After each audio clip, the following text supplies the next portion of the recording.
সেই ছোটবেলায় গল্প শুনে শুনে ঘুম আসতো মায়ের কোলে, নয়তো দিদি বা ঠাকুমার কোলে। গল্পের শেষে সেই একই কথা।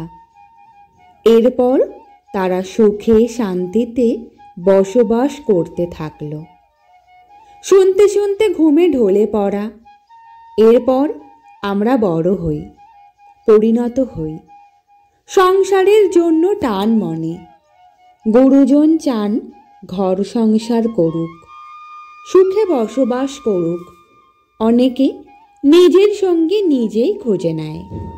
আবার অনেক সময় মা বাবার পছন্দে বিয়ে করেন কেউ। বিয়ে যেভাবেই হোক, জীবনসঙ্গীর সঙ্গে সম্পর্ক আর সুখে থাকা সবারই স্বপ্ন। একসঙ্গে থাকলে দুটো হাঁড়িতে ঠোকাঠুকি হবে, আবার মিলমিশ হবে। কিন্তু অনেক সময় দুই পক্ষই সমঝোতা করতে চায় না। দুজনেই একটু করে ছাড় না দিলে কেমন করে হবে? জেদ, অহংকার বোধ, কে বড় কে ছোট, এমন বিষয়গুলো মনে পুষে রাখলে সমস্যা বাড়বে।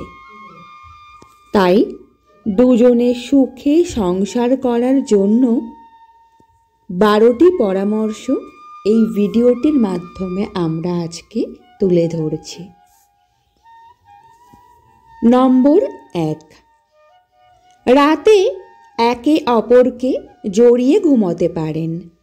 দুজন সঙ্গীর মধ্যে শারীরিক বন্ধন খুব গুরুত্বপূর্ণ।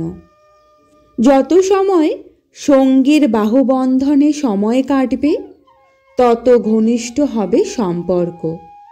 তাই দুজনেই কাছে যেতে চেষ্টা করুন। নম্বর 2, একে অপরের প্রতি হবেন মনোযোগী। সব সময় আমাদের একে অপরের প্রতি অখণ্ড মনোযোগ দিতে হবে। সঙ্গীকে দিতে হবে গুরুত্ব।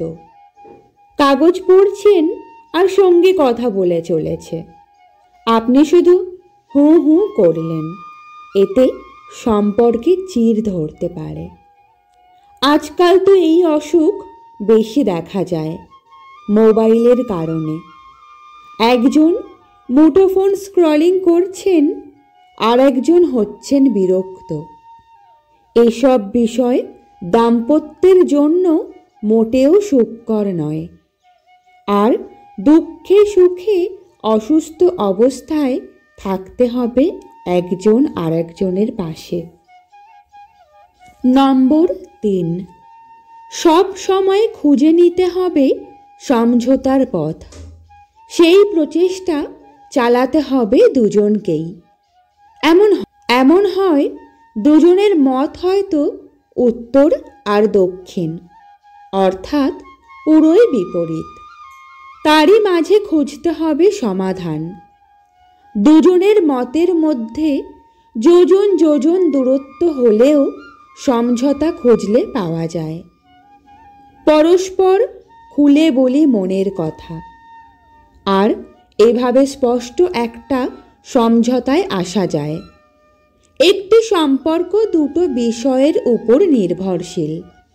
1, নিজের মিলগুলোকে উপলব্ধি করা, আর 2, অমিলগুলোকে সম্মান করা।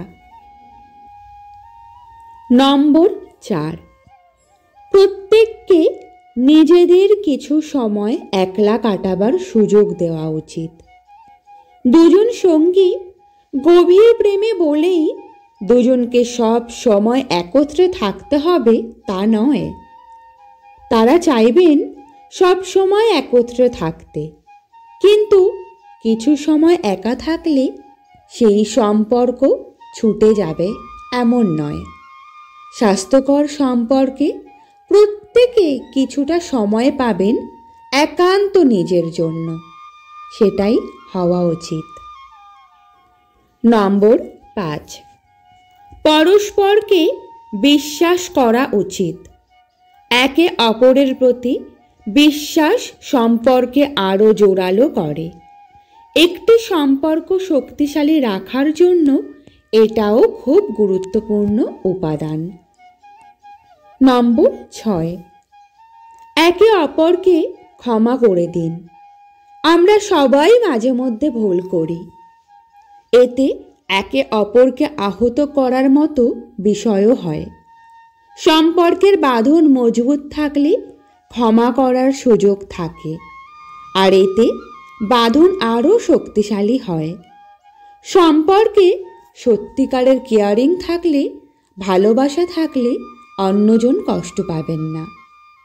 নম্বর 7, একে অপরের স্বপ্নকে সম্মান করবেন।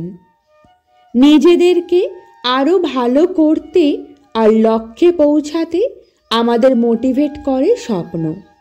প্রিয়জনের সমর্থন পেলে সে স্থানে পৌঁছানো সহজ হয়। একই সঙ্গে যেমন হতে চাই তেমন হতে সাহায্য করে।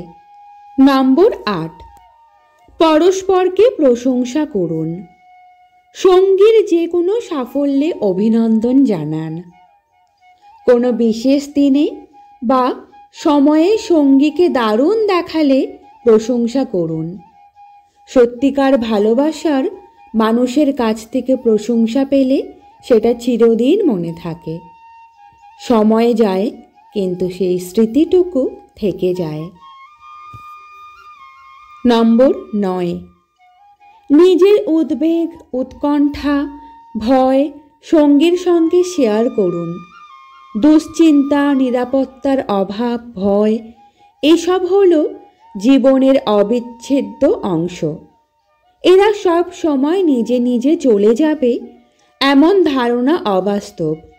তাই সঙ্গীর সঙ্গে শেয়ার করলে, দুজনে মিলে সেটা মোকাবিলা করলে এ থেকে বের হওয়ার পথ পাওয়া যায়।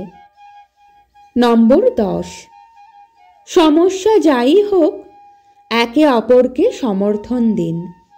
প্রিয়জন জীবনের একটা সময়ে হয়তো কষ্টের ভেতর দিয়ে যাচ্ছেন।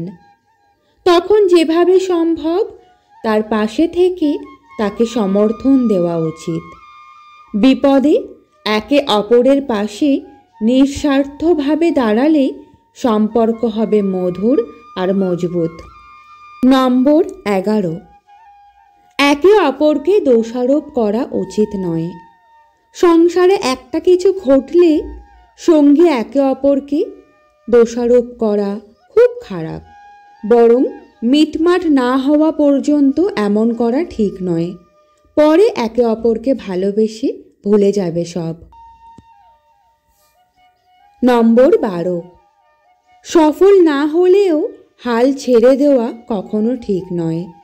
জীবনে বাধা বিপত্তি থাকবেই, কিন্তু তার মানে এই নয় আমরা আমাদের ব্যক্তিগত সফলতা অর্জনের অঙ্গীকারে দুর্বল হয়ে পড়ব। বরং একজন ব্যর্থ হলে অপরজন তাকে নতুন করে উজ্জীবিত করতে হবে। তুমি পারবে, এই ধারণা সঙ্গীর ভেতর আপনাকেই তৈরি করতে হবে। আজকের ভিডিওটি ভালো লেগে থাকলে কমেন্টে অবশ্যই জানাবেন এবং প্রিয়জনদের সাথে অবশ্যই শেয়ার করবেন। পরবর্তী আপডেট পাওয়ার জন্য চ্যানেলটি সাবস্ক্রাইব করে রাখার অনুরোধ রইল।